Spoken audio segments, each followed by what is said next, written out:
Alrighty folks, it's Anisos. Welcome back for some more Minecraft, and I'm going to be continuing my Getting Started guide for the Feed the Beast Departed mod pack, in particular for the Advent of Ascension mod. And as we know, Advent of Ascension is the biggest mod, maybe one of the biggest mods ever, honestly.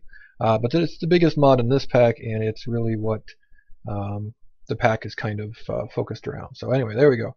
There's an Ascension Shrine from Advent of Ascension, just to show off the name on the top Wayla tooltip there for you. So today, what I'm going to do, well, just to review real quickly, last time I went over the boxes in the upper right-hand corner. Those are Vitality, the Tribute bars, or the Tribute system. Energy is the green one with the 200. Creation is the purple one with the 10. And Soul Power is the blue one with the 10. And we went over that last episode, so go back and take a look at that if you have any questions on what those are. This episode we're going to go over skills. And the skills work kind of in conjunction with your resources. For instance, you have to have the right amount of resources to use a specific skill, that kind of thing. And if you use specific skills, it might increase your resources, that kind of thing as well. Alright, so the first thing is, how do I get to my skills? Well, when you first log in, if you check the green text here, you can see it says press C to toggle your skills. Unfortunately, in this pack, as in many mod packs, more than one mod decided it wanted to use the key C. So C actually will get you a crafting grid on the ground, which is kind of a neat little on-the-fly crafting grid thing. But yeah, go away.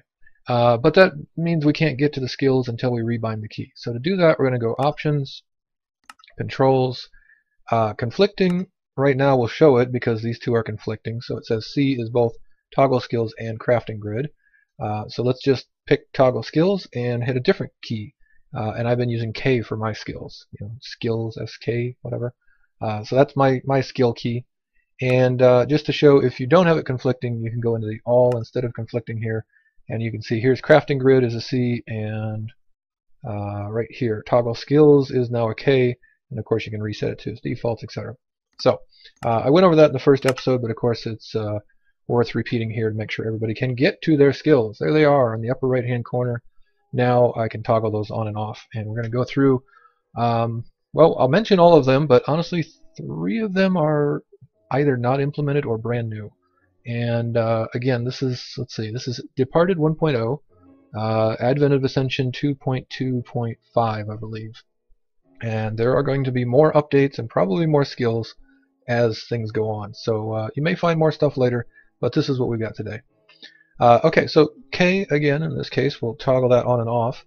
And then once it's on, you can use your left and right arrow keys on your keyboard to move around the little help that tells you what the different skills are. So that's a pretty neat addition. I think that came in 2.2 actually. So that's great. So we're going to go through each one of these. So we're going to start with the first one, is Innervation. And Innervation does a couple of great things for you. Well, let's see. How do you get Innervation? Basically, you get Innervations by killing monsters, and every once in a while they will drop a Heartstone. And I've summoned some in here to show them in my inventory without having to randomly get one off of a monster. Once they drop it, if you walk up and pick that up, you can take a look. That little green bar in Innervation is right above the E now. If I pick that up, bam, there it has gone up a little bit more. Oh, and it consumed the entire stack. Well, there you go. Yeah, you're not really supposed to summon them in and have them in your inventory, so that's fine. So basically, if you get enough of those Heartstones, then you will go up in Innervation level. At level 15, you start getting some bonuses from this. So the first few levels don't really help you, but beyond that it does. So Innervation is going to do a couple things. It's going to give you a passive chance to dodge attacks or regenerate some health after taking a hit. You can't get both, but basically instead of being hit, you might dodge it. Or if you do get hit, you might have a little bit of a regen. Additionally, when you pick up those Heartstones, it will heal you a little bit, and the higher level your Innervation, the more it will heal you for. So that's all pretty cool stuff. Next we have Robbery, which as far as I know is not yet implemented.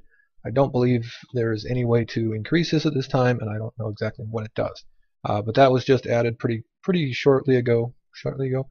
recently, and I'm sure there will be more information coming on that on the wiki. I will mention that again, and I'll put a link in the description again Advent of Ascension.gamepedia.com, and I'm under the skill guides is where you would want to look for this information, because these are all of your skills. Alright, moving on. The next one is Runation. And this is about staves and runes and good stuff. So we're going to go take a look here. Let's see, where do we start? We start actually with runium ore, which you find underground, and I guess I've already cooked these up. Let me just... Runium. You guys probably have already seen this in the world. You take your runium ore and you put it into your furnace, and then you cook it up and you get runium chunks. And I'm not going to pull this out of here right now because something else happens when you pull things out of the furnace, and I'll get back to that in a little bit. But basically, once you've got those runium chunks, you can combine them, or actually just put them in your crafting grid, and you'll get 16 unpowered runes per runium chunk. So you can get a lot of unpowered runes quickly. But that's good, because this is actually your ammunition for staves. Alright. And honestly, this staves one, it is on the wiki, but I had to jump through 3 or 4 different pages to really start understanding what the heck was going on. Okay, so now we've got our unpowered runes. What do we do with them? Well, a couple things. Maybe even 3 things. We're going to have a rune pouch to put runes in, but not the unpowered ones. We need to charge these up, and we're going to charge them up in a rune shrine. No, you don't get to rain while I'm doing my video. Go away. Okay, so rune shrine is pretty simple. It just takes some of those unpowered or runium chunks plus a diamond, and you can get your very first rune shrine. And this is the only one of these that you can craft. Oh, and I'm in creative, so I didn't use it up. Normally, of course, that would use it up when I place the block. Okay, so I already have some wind runes on me. Let me just make that clear. And I have 64 unpowered runes. So when I right-click this, they actually fall on the ground. But now I have another wind rune, and I've used up one of my unpowered. So basically, you right-click on the rune shrine to A, make your powered runes, and B, increase your runation skill. So take a look at my runation skill, and you can see that little green line is heading up there, and level 2. Alright. So when you start out, you can only make wind runes because your runation skill is low level. And here they are. They kind of fall all over the place on the ground. But you should get one wind rune, wow, per unpowered rune. All right. And then we can make our very first staff. Many staffs don't have a crafting recipe, but this one does. And we take a look at this. It says it's a wind staff. It takes 2 wind runes to fire this, and it does 5 damage. Yeah, 5 damage for 2 wind runes. And, oh, and it's 600 uses, so it's got durability. So not a great staff, but you can get started here to figure out staves and how to get going. Pretty easy, a stick and 2 wind runes, so you can craft this one. A lot of them you have to find. So I don't think I want to shoot him. He's a friendly guy, but I'll just shoot kind of across the water and show. You can actually hold down the button and spam pretty quickly. Oh, actually, let's get into survival because I want to show something. If I right-click this right now, nothing happens. And this took a bit to figure out. You actually have to make the rune pouch, and the rune pouch takes more diamonds and some of these unpowered runes, so not super difficult, but a little bit of diamondage there. If I right-click this and now put wind runes in here, now I can fire. So basically, oh good, that's sort of fixed. Sometimes when you fire this, there'll be just a big white particle right in your face and you can't see anything. Looks like it's pretty much fixed though. Great. So you can just hold down the right click and you can just... So each one of these will do 5 damage. Not a lot of damage individually. Oh wow, squid just spawned in so I can kill them for us. Okay, so there we go. How many runes do you guys think I just used up? Yeah, all of them. I used an entire stack, except for one, because you remember it takes 2 per shot. So you can get a lot of runes pretty quickly, but you're also going to use a ton of them quickly as well. The other thing I'm going to mention is, at least last time I messed with this, it was bugged. Well, I won't say bugged. They're trying to prevent you from duping. But basically, if you put stuff in there and you pick up your rune pouch and move it, there would be a way to dupe, except that they basically delete the items. So those 32 runes I just put in there are now gone. So make sure you don't pick up your rune pouch while you're putting items in. Close it, get out of the rune pouch inventory thing, and then you can pick it up and move it around and it'll be fine. So, alright, there's that. That's runes and staves. Oh, yeah, the other part is, again, this is the only rune shrine you can make There are many others out there. For instance, as a basic one, if you go to the Nether, you will find a rune shrine with a bunch of pillars and a little altar thing all built up around it, and that will create fire runes instead of wind runes. But at this point, at least, you can't make your own, say, fire rune shrine thing. You have to go out and find it. So again, AoA is a lot about exploration and finding stuff in the world and well, killing the bad guys and taking their fat loots. All right, what is up next? Next is Infusion. And Infusion is going to take the, let me get rid of these just to make a clear stack. We're going to increase Infusion by using the stone bowl, which I mentioned in the last video.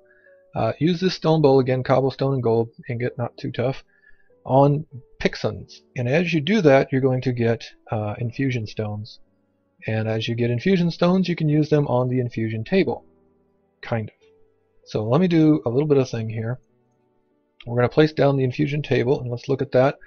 Real simple obsidian and one of the two, I want to say gems, but they look like ingots. So amethyst or sapphire ingots, which is a little strange, but there you go. So we're going to place that guy down. We'll just put it, well, that's not where I meant to put it, but anyway. We'll put him down and no UI, nothing you can do with it. And I just said you can go ahead and use these Infusion stones on it, right? Yeah, it doesn't do anything. Well, why is that? The reason is you have to be level 5 in Infusion in order to use the glistening ones, which are the first level, the lowest level. And the way to do that is to get, well, get these from Pixons. And if you have enough, if you've actually gotten 64 of these from Pixons, you will definitely be level 5. I, of course, summon these in. So let's do, oh, I relogged. Is it in my buffer? Yes. Let's do summon a couple of Pixons for testing demonstration purposes. Here's how you can summon some of the mobs. Of course, you have to know the actual exact names. It's not a glistening Pixon. It's a Pixon glistening. It's not an underscore. It's not lowercase. It's not, you have to have the exact right name for this to work. But there we go. So here is a glistening Pixon, and he's singing to us so nicely. You take your stone bowl out, and you right-click, and you just kind of hold it. You can spam right-click, but I don't think it's any better than just holding right-click. And there you go. You're going to get between 2 and 6 glistening Infusion stones from those guys. And you're going to notice my Infusion skill went up a little bit. It's not quite to level 5 yet, so let's do another one or two. Let me just summon a couple of them here. And these guys just spawn randomly, the glistening ones in the overworld, pretty randomly. So just look around, you'll find them. There we go. I got a ding, so that means I'm level 5 now, or well, means I went up a level. So I got 3 more Infusion stones out of that guy, and I'm level 5, which means now I can right-click on it and get my Infusion levels up. So there we go. Now I can use up all these glistening Infusion stones that I had been building up and get going. I'm going to go to level, I think I need to be 11, because I want to point out one more thing. There is another bowl. Oh, wow. Yeah, let's just go to bowl. There's a second bowl. Here it is, all the way at the bottom. So we did the stone bowl. There's a second one, which is a diamond bowl. And instead of cobblestone, you use diamonds. And this is great because it removes the entire Pixon all in one shot. And you still get the same number of Infusion stone things out of it. But it's got a plus 10 requirement on level. So normally Pixons only require level 1. But because I'm using the diamond bowl, it actually requires plus 10 levels or 11, I think. It might work at level 10, I'm not quite sure. I think 11 is where that's going to work. There you go. Alright, so that's Infusion, and I just will notice, or note, that this has 50 uses. I just used up one of 50, and this costs 4 diamonds. So it's nice. It helps you get those essences faster, but it's also got less durability than the stone bowl, although you'll have to use this one more often, 2 to 6 times versus 1, and it will eventually wear out. Alright, moving on to the next one, we have Foraging. So, Foraging is going to give you some bonuses when you're mining specific blocks. In particular, regular stone in the overworld, and then different kinds of stone in the different dimensions. Iron Mine Stone, Deep Rock in the Deep Lands, Barren Stone, Hellstone, a bunch of different ones will give you foraging levels. Now for this, I made a hole and then I forgot where I put the hole. Well, it doesn't matter. We can make a new hole. I haven't. Oh no, here it is. Ah, there it is. I made this and got some stuff set up before earlier in the day, and I'm just coming back to it, so I kind of forgot where I put that. All right, so let's get back to survival, just so I don't instantly break blocks. And I'm going to use the limonite pickaxe first, and we'll just break some blocks here. And eventually, we should hear a ding anytime. Anytime.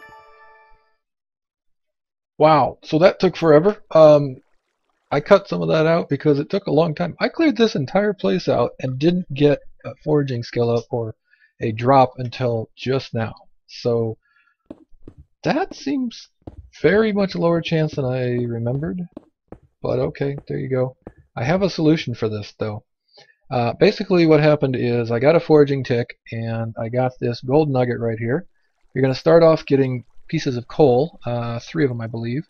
So randomly, as you're digging stone, some coal will pop out. I'll dig a couple more here while I'm talking. See if we can get another drop. And then gold nuggets will start showing up. Well, actually, I think they start at level 1 as well, so it's random.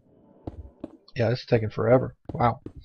And then once you get to level 16, you're going to start getting the weak essences. And then later, there we go. Finally, another one.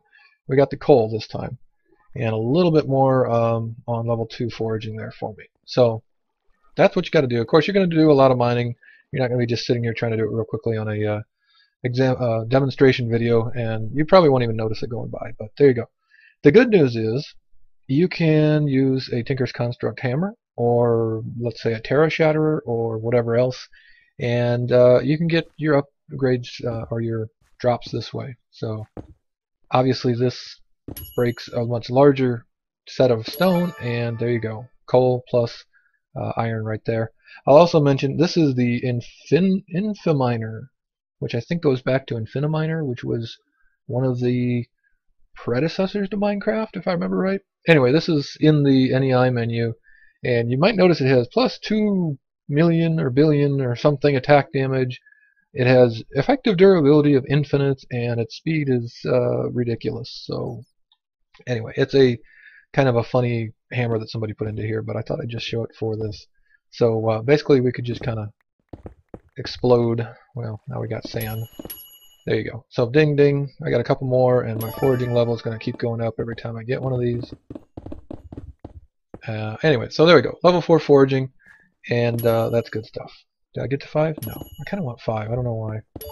I feel like 5 would be good. There we go, 5.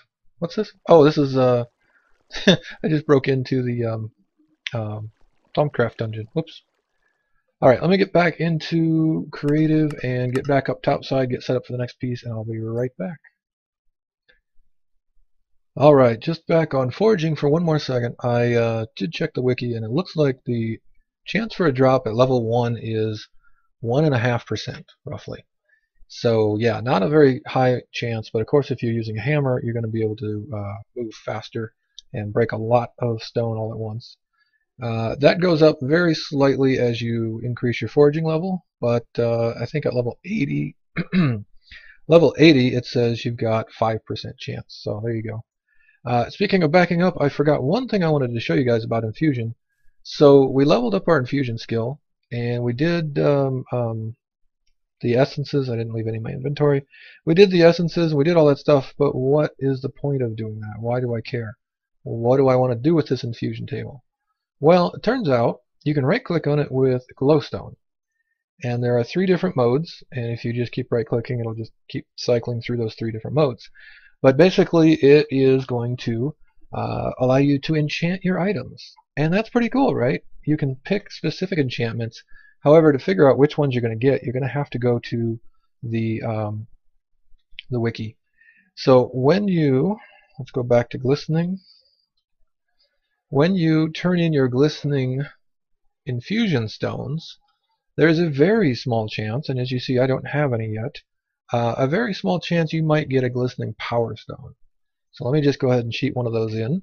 And now that I have a glistening power stone, if I put this guy into damage boosting mode, and then I right click it with my sword, which currently has no enchantments on it, it makes the noise, and now it has sharpness 2 because because of the stone I used and the level in Infusion. Yes, Infusion that I am.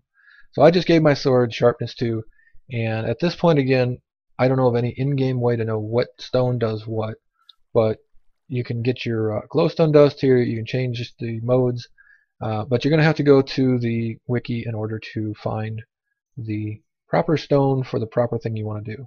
So if you do, power or damage boosting on a sword, you get sharpness. If you do it on a bow, you get power. If you do it on a staff, you get something else. I'm not sure what.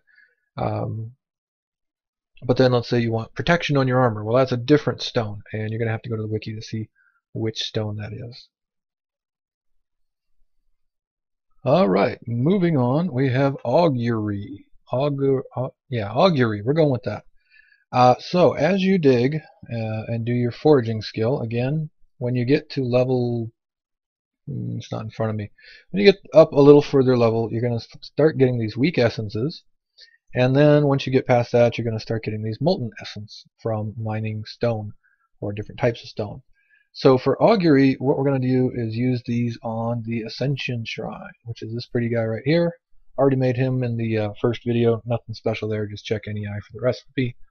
And at level 1 of Augury, you can use weak stones. You have to be level 10 in order to use the molten stones. Now as you can see right now I'm level 9, and I'll just show that right clicking does nothing here. Alright, so that's just a heads up. So you're going to need to start with your weak essence. Let's get myself to level 10. And I believe this is going to take about 3 stacks of weak essence, but if you're out there mining, this is not going to be a problem for you. And as you can see, that does fill up one of the tribute bars, which is why we've already sort of gone over this for the tribute system. But basically, you're going to use up all of these, what are they? Essences. Use up all these essences, and that will increase your tribute. So you might want to do a bunch of these during the day, because then at night you're going to get a buff, and then save some for later if you want that buff. You don't have to, but you can. But it also increases that Augury skill, and that does some cool stuff. Once you get to level 30, so it's going to take a while, but once you get to level 30, it's going to increase your creation resource. Remember the purple resource up there in the right corner? That'll go from 10 to 12. When you get to level 35, your soul power, that blue one in the corner, is going to go from 10 to 13. And then as you keep increasing, you're going to get more and more soul power and creation power because of your Augury skills. In addition, in this version, in 2.2, if you have a high enough Augury skill, you will actually keep some of your items if you die. It starts out at just the armor that you've got equipped, and then I think it's armor plus weapons, and then I think it's like your hotbar plus armor or something like that. However, I believe that's going to be changed, or at least there's discussion on the forum that maybe there'll be kind of like a soulbound enchantment or something. So in 2.2 you might notice that happening, and then in a future update some things may change there. So just a heads up. Alright, moving on to creation. So we already did this a little bit. Remember, we can make these penguin slabs. And let's get this out of here. So we made the penguin slabs, and we just used them in the air, and we summoned a little penguin guy. Well, that's great, but you can also increase your skill by making a creation forge, which is more of the amethyst plus a piece of blaze powder. And if you, instead of clicking these on the open air, or ground I guess, oh, Luxon twinkles in approval. Souls are scurrying tonight. I don't know what that means. I've never seen that before. There must be another event going on or something, but I want to get the particle effects off of me, so let's just go to, now let's see, I have to do this one manually. Time set 2300,000, and this will get us back to morning. So nighttime's over, and we'll get a little bit better light here for the video. Again, so we can click these over here, and we'll summon a penguin, or we can click them, right-click them into the creation forge, and this is going to increase our creation skill. Now, why do you want to increase your creation skill? Well, because note this says it requires level 1 creation. So there are better minions you can summon, but they're going to cost Let's go to the slabs again. They're going to require higher levels of creation. Well, we got some here and some there. So at level 6, you can now summon an Ender Carrier, which I've never done. Let's do that. Can I get enough penguins to do this? I think level 6 shouldn't be too tough, right? Oh, yeah, we're 5 already. Bam. All right, let's get an Ender Carrier.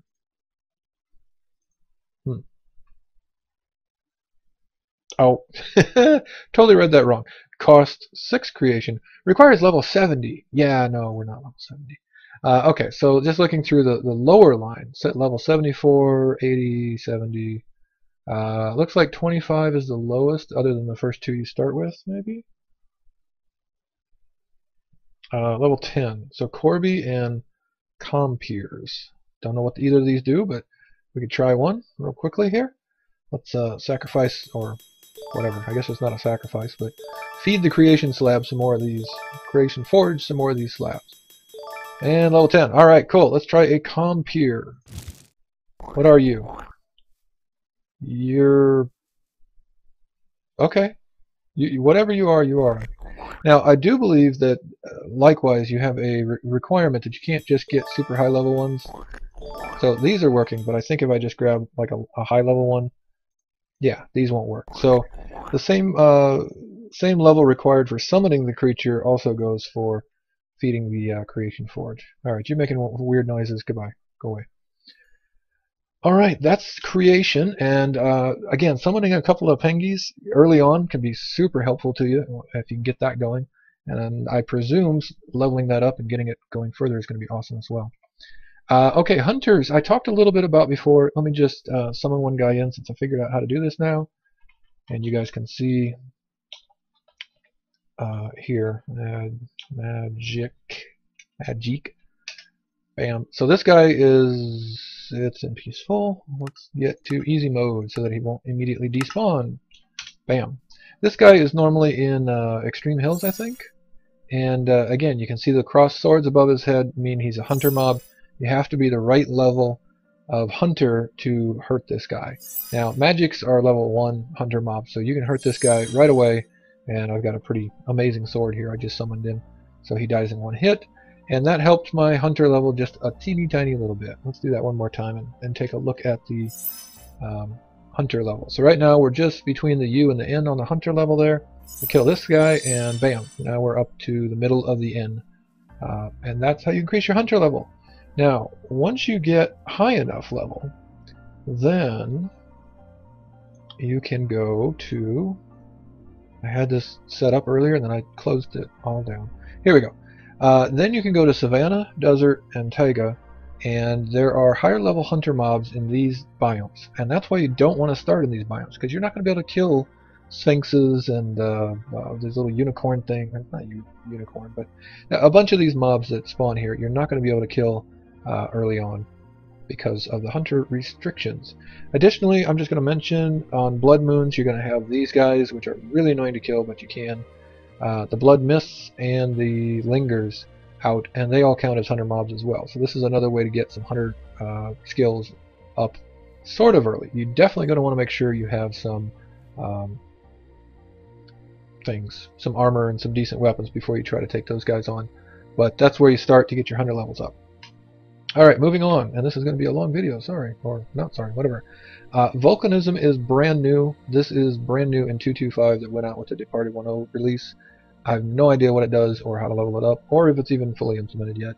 Same goes for Expedition, although one might presume that this might help speed you up as you level this or something. I don't know. We'll see how that works out.